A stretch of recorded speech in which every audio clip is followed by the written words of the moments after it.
5వ అధ్యాయం 22వ వచనం. స్త్రీలారా, ప్రభువులకు వలె మీ సొంత పురుషులకు లోబడి క్రీస్తు సంఘములకు శిరస్సైనలాగున పురుషుడు భార్యకు శిరస్సైనాడు. క్రీస్తే శరీరములకు రక్షకుడై ఉన్నాడు. సంఘము క్రీస్తులకు లోబడినట్టుగా భార్యలు కూడా ప్రతి విషయంలోనూ తమ పురుషులకు లోబడవాలి. పురుషులారా, మీరును మీ భార్యలను ప్రేమించుడు. అటువలే క్రీస్తు కూడా సంఘమును ప్రేమించి అది కళంకమైనను ముడతైనను అట్టిది మరి ఏదైనా లేక పరిశుద్ధమైనది గాను నిర్దోషమైనది గాను మహిమగల సంఘముగాను ఆయన తన ఎదుట దానిని నిలువబెట్టుకొనవలనని వాక్యముతో ఉదక స్నానము చేత దానిని పవిత్రపరచి పరిశుద్ధపరచుటకై దాని కొరకు తను తాను అప్పగించుకునేది. అటువలనే పురుషుడు కూడా తమ సొంత శరీరముల వలె తమ భార్యను ప్రేమింపబద్దులై ఉన్నారు. తన భార్యను ప్రేమించువాడు తను ప్రేమించుకొనుచున్నాడు. తన శరీరమును ద్వేషించువాడు ఎవడనూ లేడు, కానీ ప్రతి వాడును దానిని పోషించి సంరక్షించుకున్నాడు. మనము క్రీస్తు శరీరములకు అవయవములై ఉన్నాము కనుక అలాగే క్రీస్తు కూడా సంఘమును పోషించి సంరక్షించుతున్నాడు.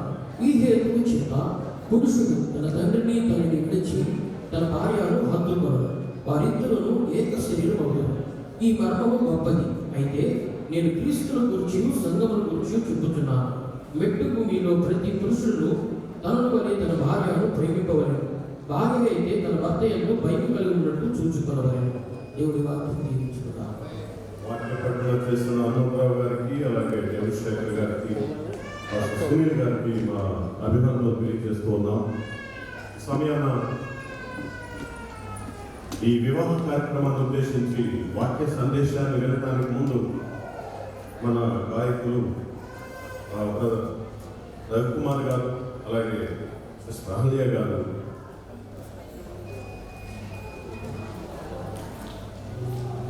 రెండు పాటలు పాడి ప్రభుత్వం మహిమపరుస్తారు. అది మిక్సింగ్ అవ్వచ్చు, లేదంటే కలిసి అవ్వచ్చు, వేరే అవ్వచ్చు.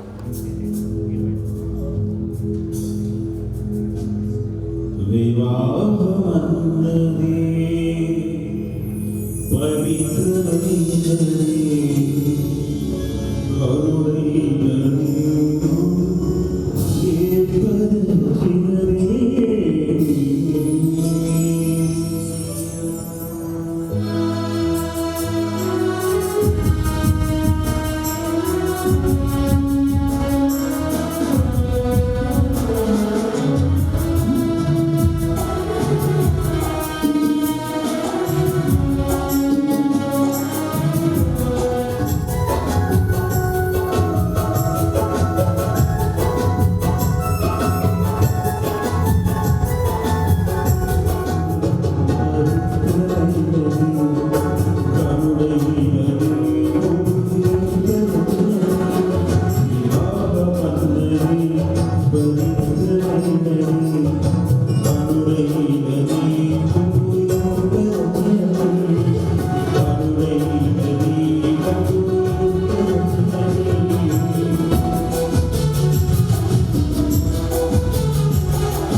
దేవుడు తన వాక్యం చేత ఈ యావ సృష్టిని చేశాడు కనుక సృష్టి నేటి వరకు ఇలా నిలబడి ఉందంటే ఆయన వాక్య చేత చేయబడింది కనుకే ఈ సృష్టి నేటికి ఇలా నిలిచి ఉంది.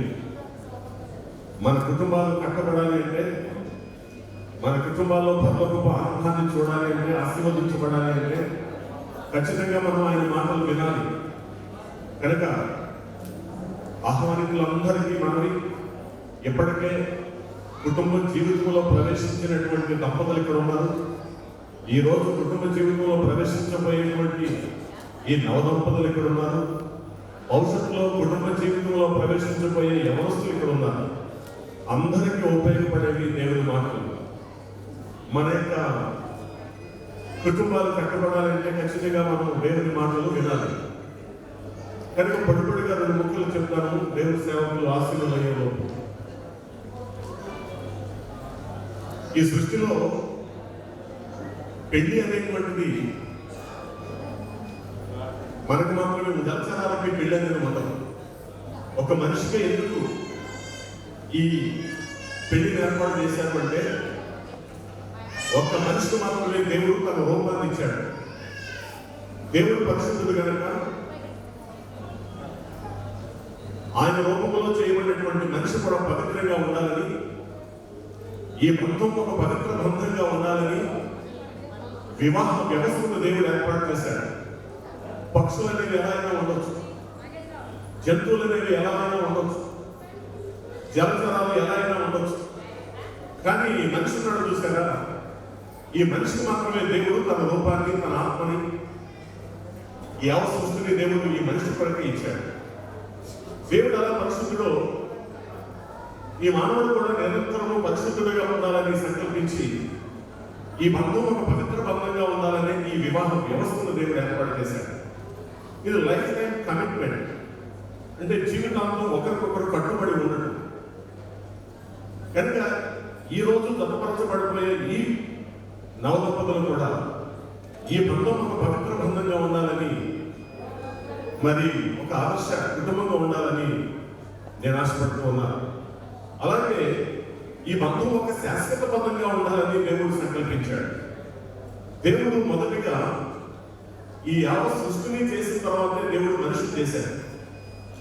మనిషిని చేసిన తర్వాత దేవుడు సృష్టిని చేయాలి. ఎందుకంటే ఈ మనిషికి ఏ లోటు రాకూడదని దేవుడు మొదటగా సృష్టిని చేసి తర్వాత దేవుడు మనిషిని చేశాడు.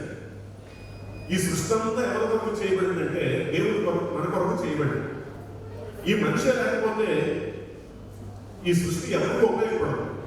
ఈ సూర్యుడు ఎవరికి కావాలి, ఈ చంద్రుడు ఎవరికి కావాలి, ఈ భూమి ఎవరికి కావాలి, ఈ జలచరాలు ఎవరికి కావాలి, ఈ పశుపక్షులు ఎవరికి కావాలి, ఇవి ఒక మనిషి కొరకే చేయబడ్డాయి. మొట్టమొదటిలో దేవుడు మనిషిని చేసినప్పుడు తొలి మానవుడిని ఆదాముని దేవుడు మట్టి తీసి ఒక బొమ్మను చేసి జీవాత్మను ఊది మట్టిలో నుంచి దేవుడు మొదటి మానవుడిని చేశాడు. దేవుడు ఆ మనిషిని చేయడానికి ముందు ఎవరు సృష్టిని చేసింది? ఎందుకంటే ఈ మనిషి కోసం. ఈ మనిషే లేకపోతే ఈ భూమి ఎవరికి ఉపయోగపడుతుంది? ఈ భూమికి ఏకాలంగా లాగా మారుతుంది. ఈ సూర్యుడు ఎవరు కావాలి? చంద్రుడు ఎవరు కావాలి? ఈ భూమి ఎవరు కావాలి? పశుపక్షాలు ఎవరు కావాలి? ఎవరికి ఉపయోగం? ఇవన్నీ మన కొరకు చేయబడ్డాయి. అంటే దీన్ని బట్టి దేవుడు మనల్ని ఎంత ప్రేమిస్తున్నాడో ఇక్కడ మనకు అర్థమవుతుంది. తర్వాత దేవుడు మనిషిని చేసిన తర్వాత ఆదాము ఒక్కడే ఉంటే అది మంచిది కాదని తలంచి ఈ కుటుంబ వ్యవస్థను దేవుడు ఏర్పాటు చేసి ఆదాముకి గాఢ నిద్ర కలుగు చేసి ఆ ఆదాము యొక్క ఎముకని మాంసాన్ని తీసుకుని మొదటి స్త్రీని అవ్వని దేవుడు చేశాడు. ఆదాము డైరెక్ట్ మట్టిలో నుంచి వచ్చాడు కనుక రఫ్గా ఉంటాడు అన్నమాట. అంటే కొంచెం డైరెక్ట్ లో నుంచి వచ్చినటువంటి అంటే సృష్టికర్త అయినటువంటిది డైరెక్ట్ గా మట్టిలో నుంచి నిర్మించినటువంటి ఆదాము కొంచెం రఫ్ గా కొంచెం ఇప్పుడు కూడా వీరిద్దరు కాంబినేషన్ చూడండి, కొంచెం స్మూత్నెస్ హార్మోని ఉంటుంది. తర్వాత అంటే నేను ఉదయం ఎత్తిపరుస్తున్నాను అనుకోమాలి, డైరెక్ట్ మట్టిలో నుంచి వచ్చిన వాళ్ళు నేను పురుషులు. స్త్రీ డైరెక్ట్ మట్టిలో నుంచి రాలేదు, పురుషుడిలో నుంచి వచ్చింది స్త్రీ. అందుకే ఫ్లరిష్ గా ఉంది. బ్యూటీ కేర్స్ అన్ని కూడా ఈ సెంటర్స్ అన్ని కూడా ఎవరి కొరకంటే స్త్రీల కొరకే. కనుక ఎక్కువ టైం పడుతుంది. నిన్న ఈ పెళ్లి కూతురు చేసే కార్యక్రమానికి ఏంటంటే ఆ చీర కట్టడానికి గంట సేపు చేశాను.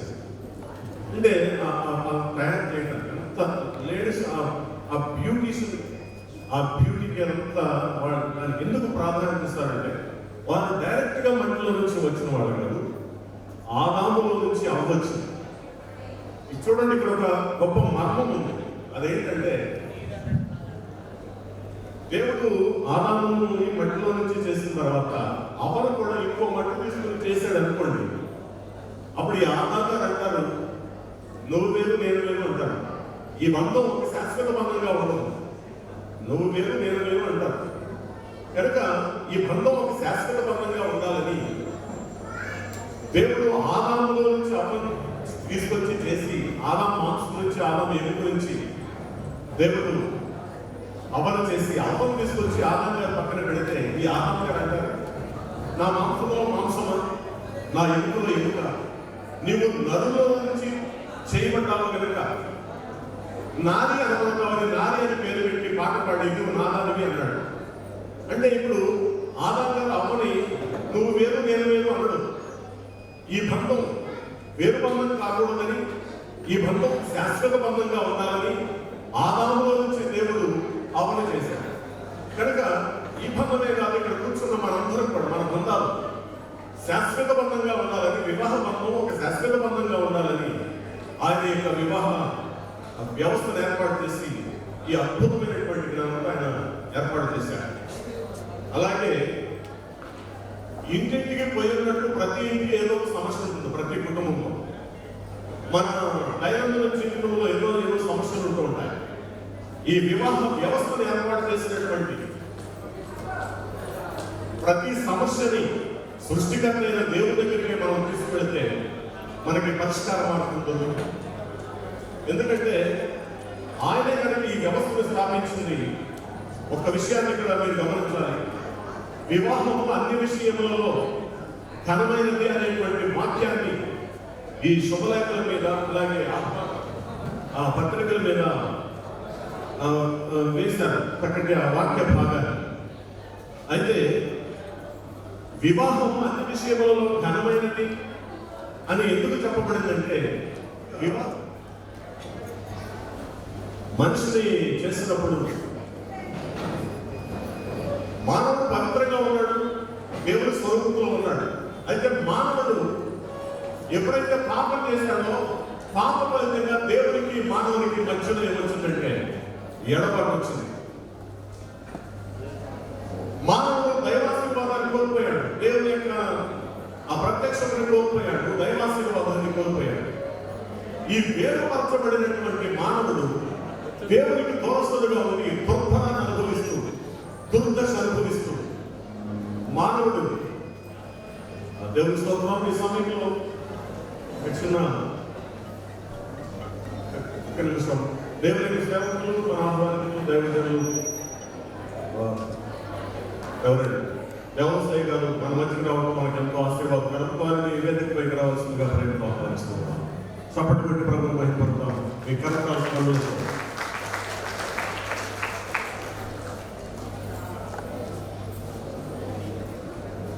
ఈ యొక్క వివాహాన్ని ఉద్దేశించి మనకి వాక్య సందేశాలు అందిస్తారు. దాని ముందు నేను ముగిస్తున్నాను. మన నిత్య జీవానికి మార్గాన్ని తెరిచారు. మానవుడు భూమి మీద బ్రతికుండగా ఈ సత్యాన్ని తెలుసుకుని తన పాప విషయంలో పశ్చాత్తాపడి మానవుడు దేవుడితో ఎప్పుడైతే సంబంధాన్ని ఏర్పరచుకుంటాడో మనకి ఐక్యపరచబడతాడో ఈ ప్రక్రియ ఈ భూమి మీద అన్ని కార్యాల కంటే ఘనమైన కార్యం. అపోస్తలుడైన పౌలు గారు చెప్పిన పెళ్లి ఈ పెళ్లి గురించి కాదు, కానీ దీన్ని ఈ వివాహాన్ని ఎగ్జాంపుల్ గా తీసుకున్నాడు అన్నమాట. అంటే ఏంటంటే తాత్పర్యంగా దేవుడికి దూరమైనటువంటి మానవుడు క్రీస్తు రక్తంలో తన పాపములను కడుక్కుని దేవుడితో ఐక్యపరచబడినప్పుడు ఆ మానవుడికి కలిగే ఆనందం రక్షణానందం, పరమానందం, మోక్షానందం, నిత్యానందం, సత్యానందం, బ్రహ్మానందం. ఆ ఆనందాన్ని మనం వర్ణించలేము.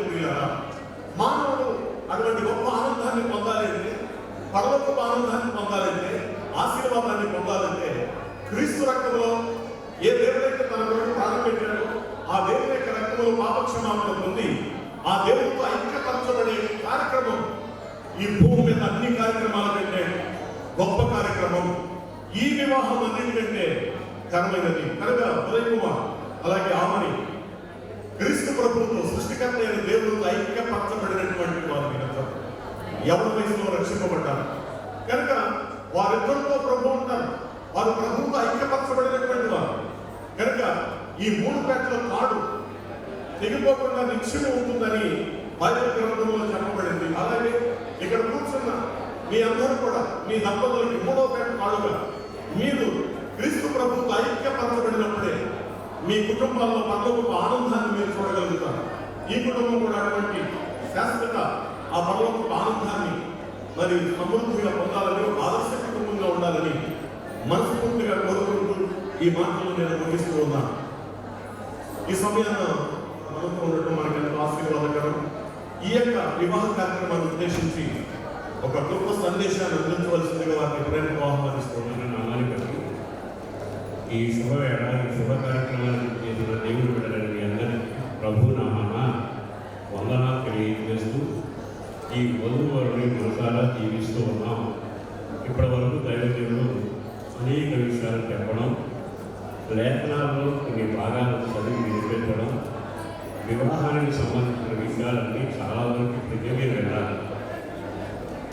ఈ వివాహానికి గురించిన మాటలు బైబిల్లో చాలా వివరంగా రాయబడ్డాయి. వివాహం అని అనగానే యవనస్తులకి ఆశలు మొక్కలు ఉంటాయి.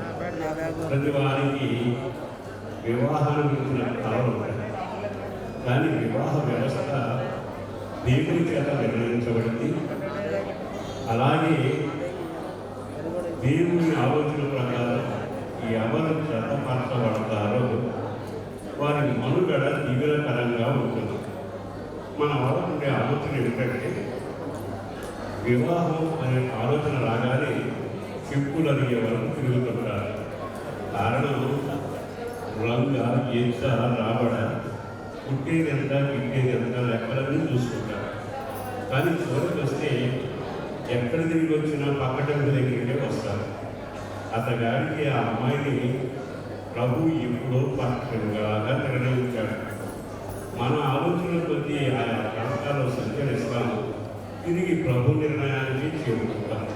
కనుక ఇది యెహోవా జరిగిన కార్యము, మేమైతే అవునని కానీ కాదని కానీ చెప్పదాం అంటూ మన పితరుల ముందే చెప్పారు. ఎవరి జీవన విధానమైన కుటుంబ వ్యవస్థ అయినా ఓ దీవెనకరంగా ఉండాలి అనుకుంటే డబ్బుతో కానీ అందంతో కానీ ఉన్న చదువుతో కానీ కుటుంబ వ్యవస్థ బలపడదు, జీవనకరంగా ఉండదు. కుటుంబ వ్యవస్థ జీవనకరంగా ఉండాలి అనుకున్నప్పుడు 2 విషయాలు మనసులో పెట్టుకున్నాను. బైబిల్లో రాయబడినట్టుగా మీరిద్దరూ వేరు స్థలాల్లో పుట్టారు, పెరిగారు. ఆలోచనలు వేరు, అభివృద్ధిలో వేరు. కానీ వీళ్ళిద్దరినీ ఐక్యపరచడం దేవుని సంకల్పం. అనేక మంది దైవజనులు ఇక్కడ ఉన్నారు. వాళ్ళందరి సమక్షంలో ఈ కార్యక్రమం జరగడం చాలా దీవెనకరం. వీళ్ళిద్దరూ చేయాల్సిన 2 పనులు ఏమిటంటే, పురుషుడు ఎప్పుడు స్త్రీని ప్రేమించడం అనే కార్యక్రమం చేయాలి. స్త్రీ ఎప్పుడు లోబడడం అనే కార్యక్రమం చేయాలి. ఇవన్నీ చిన్నప్పటి నుంచి మాకు తెలుసు కదండి అనేవాడు ఉన్నారు. నివాసాలు కట్టడానికి రకరకాల వస్తువులు అవసరం. జీవితం కట్టడానికి 2 వస్తువులు అవసరం. ఒకటి ప్రేమ, రెండవది లోబడ్డ. ప్రేమ కుటుంబాన్ని మంచి అనుభవంలో స్థిరపరిచి నడిపిస్తుంది. కనుక ఏ ఇంటిలో మనం పెట్టినా అక్కడ 2 ఉంటే అది చిన్నపాటి పరలోకం, స్వర్గసీమ. అందుకే ప్రేమ చేత ఈ వివాహం జరగాలని కరుణాసంపన్నుడైన దేవుడు మొదటగా దగ్గరుండి వివాహం చేశాడు. స్థానాల్లో నిలిచి కార్యం చేశాడు. ప్రకటన గ్రంథంలో సంఘాన్ని తన కొరకు సిద్ధపరుచుకుంటూ ఉన్నాడు. ఈ శుభవేళ ఒక మాట చెబుతాను. వీళ్ళిద్దరూ ఎలా ఉండాలి అంటే, బైబిల్లో ఆదాము పక్కకి ఒకరు స్త్రీగా చేసి తీసుకొని వచ్చినప్పుడు అతను ఒక పాట పాడాడు. నా ఎన్నికలలో ఇవ్వము కాదు అంటే, ఈ అమ్మాయి ఎవరు అంటే అతగాడికి ప్రక్కటగా. కనుక ఇప్పుడు ఈ రెండింటినీ మనం కలుగుతున్నాం, ఒక సంపూర్ణ స్థాయికి ఎదుగుతున్నాం. ఆ అబ్బాయి ఈ అమ్మాయి అంటే హక్కుని జీవించారు. వారిద్దరూ ఇప్పటి వరకు 2 కుటుంబాల మధ్యలో ఉన్నారు. కానీ ఇక మీద హక్కుని ఒకే మాట, ఒకే పాట, ఒకే నిర్ణయం, ఒకే పైన.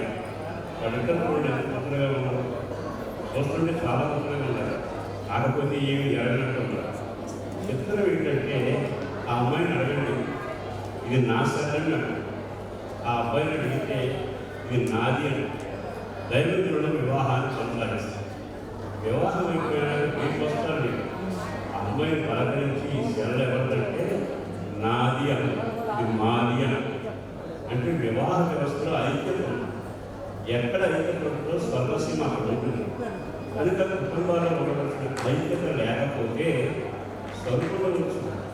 భవంతులపై కదిలే కాలు ఉంటుంది, కనకం మెడగుండేటట్టుంది. కానీ ఇంట్లో మాత్రం ఐక్యత ఉంది. ఈ శుభవేళ కుటుంబ వ్యవస్థ బాగుపడాలి. వాళ్ళిద్దరి మధ్యలో అపవాది ఏదేను తోటలో ప్రవేశించడం అంటే 3వ వ్యక్తి ప్రవేశం జరిగింది. ఆ తదుపరి ఏమైంది? ఆ కుటుంబం బాధాకరమైన పరిస్థితిలో వెళ్ళిపోయింది. కనుక కుటుంబ వ్యవస్థ బాగుపడాలనుకుంటే మొదటి ప్రేమ ఉండాలి, రెండోది లోబడే మనసు ఉండాలి, మరో రకంగా హక్కుని ఐక్యపడాలి. 4 దట వాళ్ళ కుటుంబ వ్యవస్థలో ఎవరు 3వ వ్యక్తికి అవకాశం ఇవ్వకూడదు. బైబిల్లో హవ్వ చాలా ఎక్కువగా మాట్లాడుతుంది.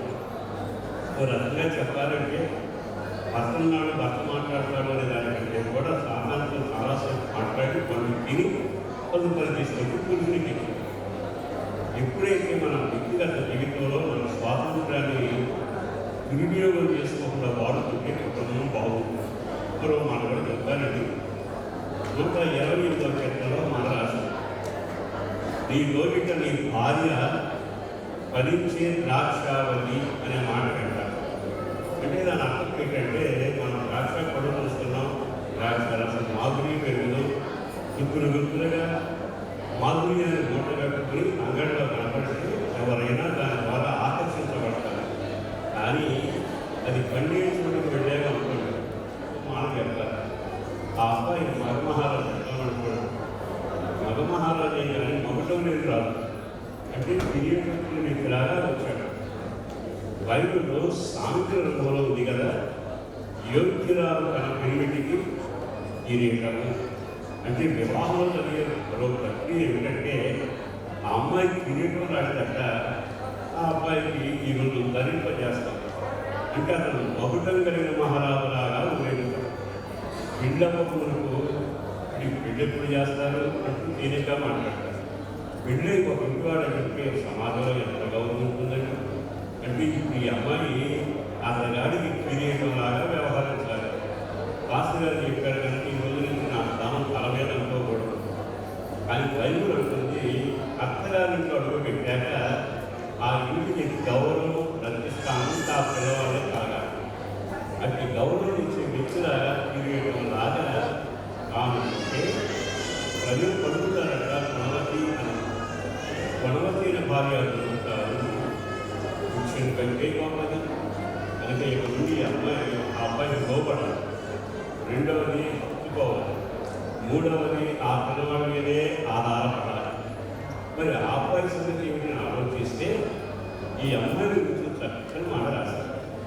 ఇవి కిరీటంగా ఉండడమే కాకుండా ఇక మీద కట్ట శరీరాలు వేరుగా ఉన్న వివాహంలో జరిగిన ఆ ప్రక్రియ ఇప్పుడు వాళ్ళిద్దరూ ఏకమయ్యాక ఆ అమ్మాయిని అబ్బాయి వంట మనిషి, బట్టలు వ్యక్తి, పిల్లలు ఉంటే కాపలా, ఓ పిల్లల కలిగిన యంత్రం కాదుగా. ఆ అమ్మాయి అతగాడికి సొంత శరీరానికి ఎన్ని చేయాలని చేసుకుంటాను. బాగా పెట్టడం, ముక్కు బట్టలు కట్టబెట్టడం, పందిరి మంత్రులు పడుకోబెట్టడం, వీటికి ఉంగరం పెట్టడం, వెంటనే గొలుసులు పెట్టడం. మనం ధరించి అన్ని ధరించాక ఏ రోజున కోపం వస్తే నీకు ఉంగరం పెట్టి నా శరీరంతో నేను అనలేదుగా. ఈరోజు గమనించాల్సింది ఏమిటంటే ఆ అమ్మాయి అప్పుడు ఎన్నైనా చేయాలి. చేసిన తర్వాత నీవు చేశాననే మాట మాత్రం రాదు. గొప్ప మాటలు చెప్తానండి. వీళ్ళిద్దరూ కలిసి మంచి వయసులో ఉన్నారు. చూడండి ఉన్నారు. అతి వేగంగా చురుకుదనంగా అంతంగా వయసులో ఉన్నారు. మన పెద్దలు ఏం చేశారో తెలుసా? బండికి 2 చక్రాలు చేశారు.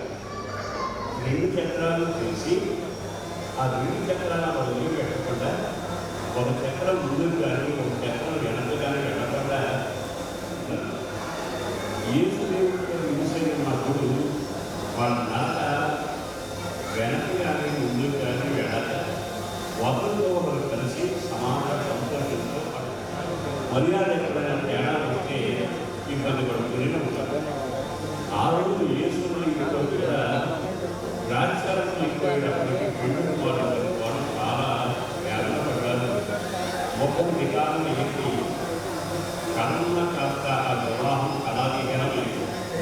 యేసు ప్రభు తల్లి నెమ్మదిగా వెళ్ళి ఆయనతో పెట్టి తయారీ మన బంధువులు ఇల్లు మాధుర్యం నాకు రాజకాలం అయిపోయింది అనగానే మావి బిడ్డలు పెట్టి తదుపరి అక్కడున్న శిష్యుడికి ఒక మాట చెప్పిందా, ఆయన చెప్పినట్టు చెయ్యండి. వెంటనే ఆయన అక్కడున్న రాజధానం చూసి నీడతో తీసుకొని అని చెప్పి ఆ నీటిని నీడను పట్టణ చేయండి అంటే వాళ్ళ కొంచెం ఆశ్చర్యం వారికి. ద్రాక్షారసం పోస్తే తాగే సంబరపడతాడు కానీ నీళ్లు తీసుకెళ్ళి పోస్తే జరిగేది ఉంటే వాళ్ళకి బాగా తెలుసు. అయినా ఆయన చెప్పాడు కనుక మనం చేద్దాం. వీళ్ళు వెళుతుంటే అనేక ఆదర్శంగా ఉండాలి. వీళ్ళు కష్టపడుతుంటే వెనకొచ్చే తరానికి ఇది మార్గదర్శనం అనేటువంటిగా విశ్వాసం, ప్రార్థన, సహవాసంలో వర్తిల్లాలని ఓ సేవకులుగా కోరుకుంటూ ఈ నా మాటలు ముగిస్తున్నాను. ప్రభు వీరిని ఆశీర్వదించుగాక. ఒకసారి ఆమెను అంటే తదాసు అంటే అలాగే జరుగునగా. పెద్ద మనుషులైన మీరంతా కళ్ళు మూసి నేను చిన్న ప్రార్థన చేస్తాను. ఆమెను మాత్రం చెప్పండి. అపార్టీ ప్రేమ ప్రభు ధన్యవాదాలు. మా పిల్లల వివాహ కార్యక్రమంలో కూడి ఉండగా ఈ సంతోషంలో పాల్గొనుకోవడానికి నాకున్న అవకాశం అనేక మంది దైవజనులతో కలిసి మీకు పంపించారు. మొదలుగా వందనాలు తెలియజేస్తూ వీరి జీవితం, వీరి దాంపత్యం ఆశీర్వదకరంగా ఉంటారు. అందుకొరకే మీరు ఎప్పుడో ప్రేమ, ఆప్యాయత, వినయం, విధేయత, లోపడటం, అలాగే వాక్యానుసారంగా సంఘక్షేమం కొరకు ప్రయాసపడడానికి మీరు ఫలించి విస్తరించేట్టుగా కార్యాన్ని చేయడం, ఉభయ కుటుంబాలకి సంతోషమైన కారణంగా మాట్లాడటం. అట్టి ఘనకార్యం మీరు చేయబోతున్నందుకు వందనాలు. ఓ సేవకుడిగా ప్రార్థిస్తూ ఉండగా పెద్ద మనసుతో ఐక్యపడిన వారందరిని బట్టి మీరు బిడ్డ బాబతో వర్తన చేసి ఆశీర్వదించి మీరు మహిమ పొంది అన్యుల మధ్య సాక్షులుగాను అనేకుల మధ్య దీవెనకరంగాను మీరు ఆశీర్వదించి మీరు మహిమ పొందాలని యేసు శక్తి కలిగిన నామాన ప్రార్థించి విన్నవించి వేడుచూ ఉన్నాము తండ్రి. ఆమేన్. మీరు ఇరువురికి దీవెన కలుగునగాక. ఇది నిర్వహిస్తున్న దైవజనులకి, వేదిక మీద ఉన్న దైవజనులకి, నా మాటలు కొద్దిసేపు ఓపికగా ఉన్న మీ అందరికీ మరొకసారి హృదయపూర్వక వందనాలు తెలియజేస్తూ తిరిగి సమయాన్ని దైవజనులకు అప్పగిస్తోను.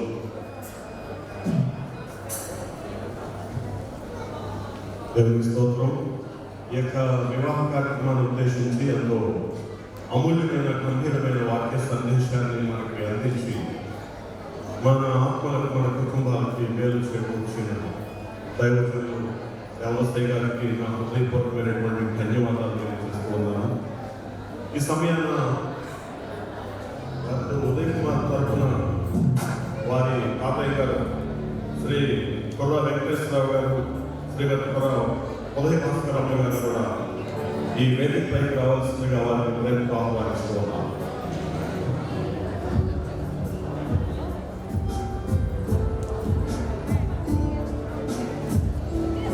తప్పండి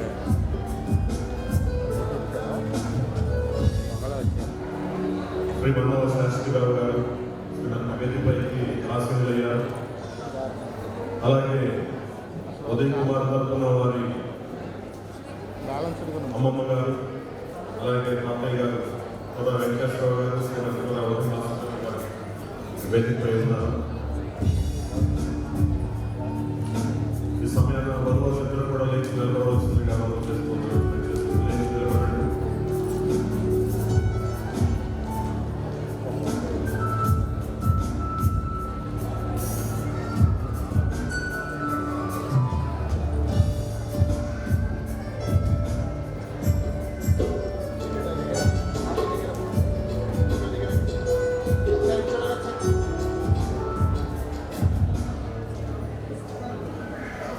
రామ్గారు దగ్గరికి ఉంది, దగ్గరికి జరగదు.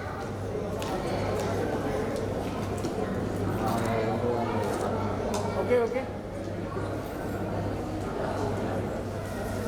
ఓకే ఒకసారి చూడండి, ఒకసారి గురుగారు తల్లి చెప్పండి. ఒకసారి చూడండి సార్. రెడీ.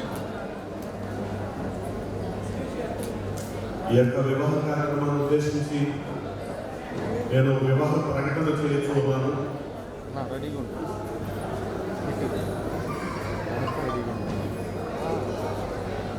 కృష్ణా జిల్లా పెనుమలూరు మండలం పోదంకి గ్రామ వాస్తవ్యులు శ్రీ వల్లభనేని జనార్దన్ రావు గారు, జగజ్యోతి గారు కుమారుడు బ్రహ్మచారి చిరంజీవి వల్లభనేని ఉదయ్ కుమార్ అక్కయ్య,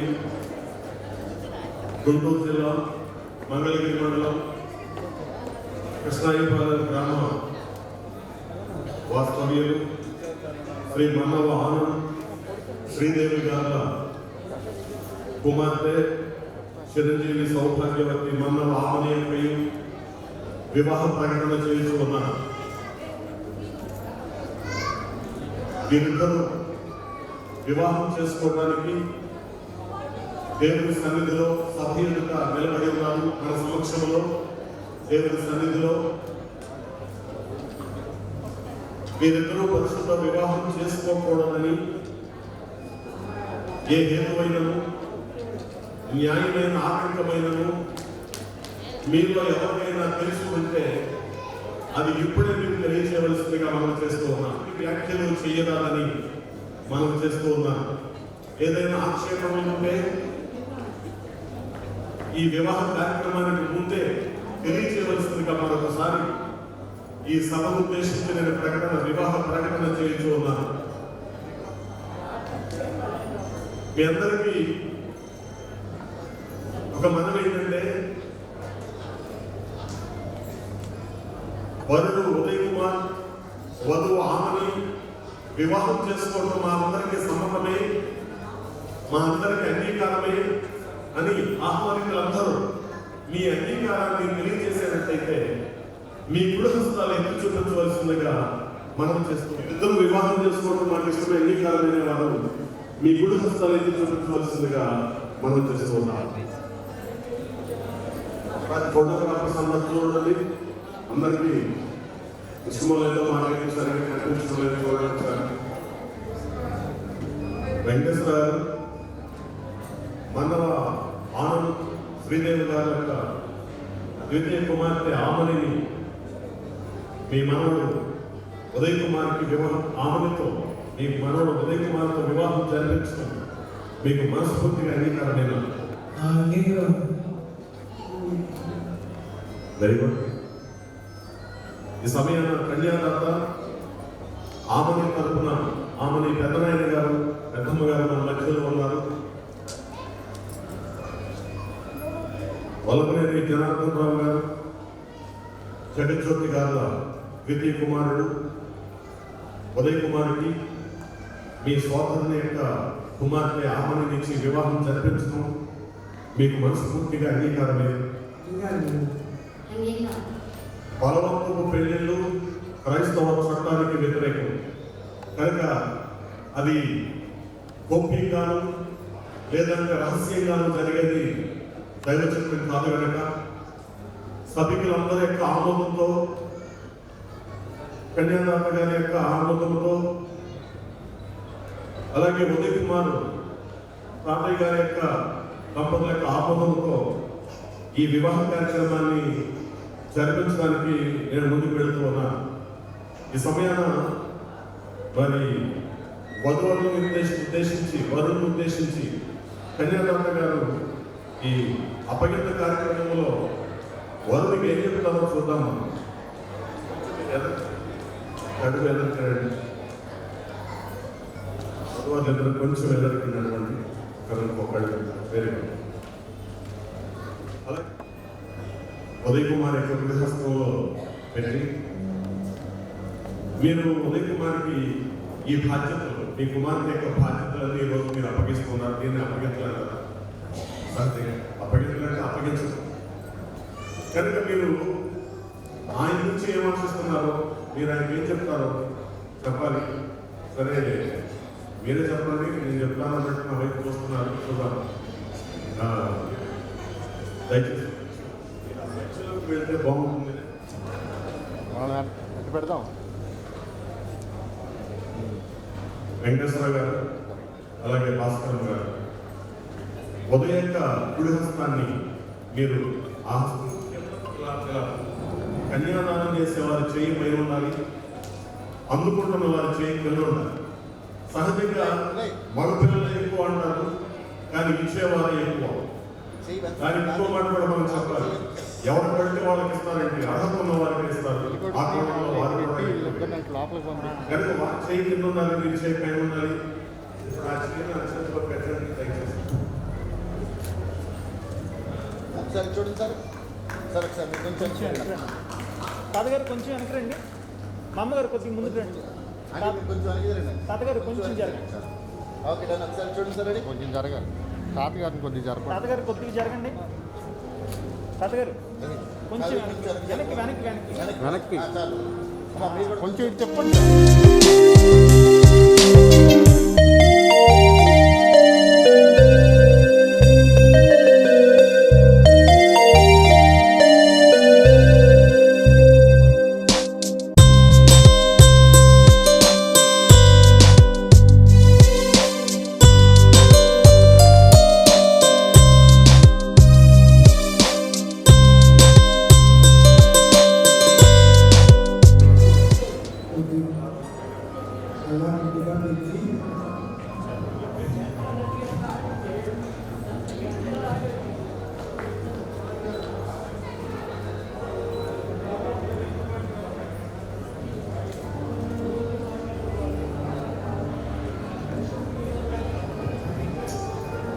yang mencukupi alam mendapat ఈరోజు మాకంటే ఎక్కువగా అమ్మాయికి ప్రేమానురాగాలు పంచుతామని నమ్మి మీకు అప్పగిస్తున్నాను.